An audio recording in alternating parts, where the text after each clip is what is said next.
سوال ہے کہ دیوبندیوں میں اہل حق کی جانب سے دعوت کا طریقہ کیا ہو؟ دیکھیے، دیوبندی حضرات عقیدے میں غالباً یعنی عام طور سے وہ ماتوریدی ہوتے ہیں. ہو سکتا ہے بعض اس میں سے شافعی ہوں اور اشعری بھی ہوں، لیکن عام طور سے دیوبندی حضرات عقیدے میں ماتوریدی ہوتے ہیں. ابو منصور ماتوریدی کا عقیدہ ان کا ہے، یہ بہت سارے لوگوں کو نہیں معلوم. اور دو دیوبندی حضرات فقہ میں عام طور سے حنفی ہیں، بعض ان میں شافعی بھی ہیں. کوکن وغیرہ اور کیرلا وغیرہ میں جو لوگ پائے جاتے ہیں، یہ لوگ دیوبندی ہونے کے باوجود یہ لوگ شافعی ہوتے ہیں.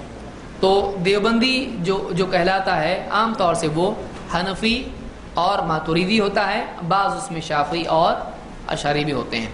ان میں دعوت کرنا ہے، ان میں دعوت دینا ہے تو کیا دعوت دی جائے؟ ظاہر بات ہے کہ دوسروں میں بھی جس میں بھی دعوت دی جائے، ہماری بنیادی دعوت دو چیزوں کی ہے: توحید اور اتباع. توحید اور اتباع. اشہد ان لا الہ الا اللہ توحید، واشہد ان محمد رسول اللہ اتباع. ہماری بنیادی دعوت چاہے دیوبندی ہو یا بریلوی ہو یا کوئی بھی ہو، ہماری دعوت اولاً کتاب و سنت کی ہونا چاہیے کہ ہم توحید کی طرف دعوت دیں. ایک اللہ کی عبادت کرنا، اس کے ساتھ شریک نہیں کرنا. ایک اللہ ہی کو رب تسلیم کرنا کہ سب کچھ دینے والا وہ ہے، اور ایک اللہ ہی کو سجدہ اور ایک اللہ ہی سے دعا کرنا وغیرہ وغیرہ جتنی چیزیں ہیں، ایک اللہ کے ساتھ معاملہ کیا جائے. اللہ کی ذات و صفات میں کسی کو شریک نہ کیا جائے، اور محمد رسول اللہ صلی اللہ علیہ وسلم کی لائی ہوئی شریعت اور آپ کی سنتوں کے مطابق زندگی گزاری جائے اور فیصلے کیے جائیں. بنیادی طور پر ان کو یہ دعوت دینا چاہیے. ایک دوسرے یہ کہ ان کو امت کے سلسلے میں بتانا چاہیے کہ امت میں آج شرکیات اور اسی طرح سے بدعات عام ہیں، امت میں جہالت عام ہے.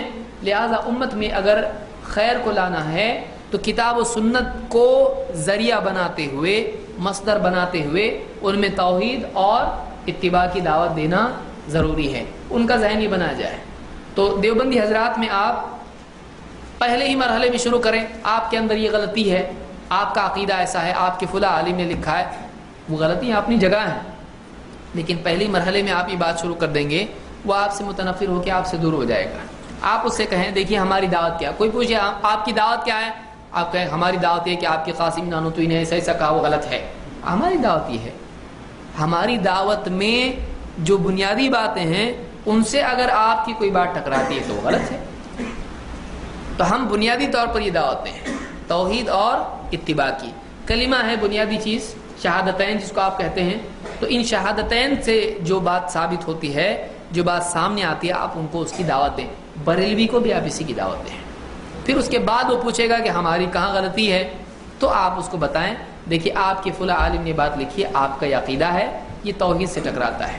دیکھیے فلاں چیز میں آپ حدیث آپ کے سامنے ہوتی ہے، سنت آپ کے سامنے ہوتی ہے، لیکن پھر بھی آپ کہتے ہو کہ ہمارے بڑے یوں فرماتے ہیں، ہمارے امام یوں فرماتے ہیں. تو آپ کی یہ بات آپ کے اس اصول سے ٹکراتی ہے کہ اللہ اور اس کے رسول کی بات تو حق ہے، پھر آپ ان کی کیوں مانتے ہو؟ اس کے مقابلے میں آپ اندھی تقلید کیوں کرتے ہو؟ اس کے بعد کی بات ہے. تو آپ اپنی پہلی بات پیش کریں کہ توحید اور اتباع کی. اس کے بعد جب وہ آپ سے پوچھے گا کہ پھر ہم بھی تو یہی کرتے ہیں، آپ بتاؤ نہیں دیکھو آپ ایسا کرتے ہو لہٰذا آپ یہ نہیں کرتے، آپ ایسا کرتے ہو لہٰذا آپ یہ نہیں کرتے. اس میں کچھ باتوں کا لحاظ رکھا جائے، وہ یہ کہ دل میں ان کے لیے نفرت نہ رکھی جائے، ان کے لیے نفرت کی بجائے ان کی برائیوں کے لیے نفرت رکھی جائے. ان سے ہدایت کی امید کرتے ہوئے ان کو دعوت دی جائے. سلام کلام ان سے جاری رکھا جائے، اور ان کو اپنی جو بھی مجالس ہیں دعوتی ان کی طرف دعوت دینے کے لیے راستہ کھلا رکھا جائے. یہ نہیں کہ آپ ان سے بحث کر کے جھگڑا کر کے دروازہ بند کر دیں، ایسا نہیں ہونا چاہیے. بلکہ آپ کو چاہیے کہ آپ ان کے پاس جائیں، ان سے ملیں، ان سے بات کریں اور ان کو لانے کی کوشش کریں. ہاں یہ اور بات ہے کہ وہ کہیں کہ آؤ ہمارے ساتھ 40 دن کے لیے، 4 مہینے کے لیے. آپ ان کو دعوت دینے کے لیے 4 مہینے گئے، پتہ چلا آپ کا ہی ذہن آنے کے بعد کچھ اور ہو گیا. کیوں؟ اس لیے کہ آدمی ادھورے علم کے ساتھ میں اگر کہیں جاتا ہے، ظاہر بات ہے اس کے اوپر وہ اثر پڑے گا. آپ اس کو لانے کی کوشش کریں. وہ کہے کہ آئیے ہماری مجلس میں، آپ کہیں کہ ہمارا درس ہوتا ہے بھائی، ہم لوگ وہاں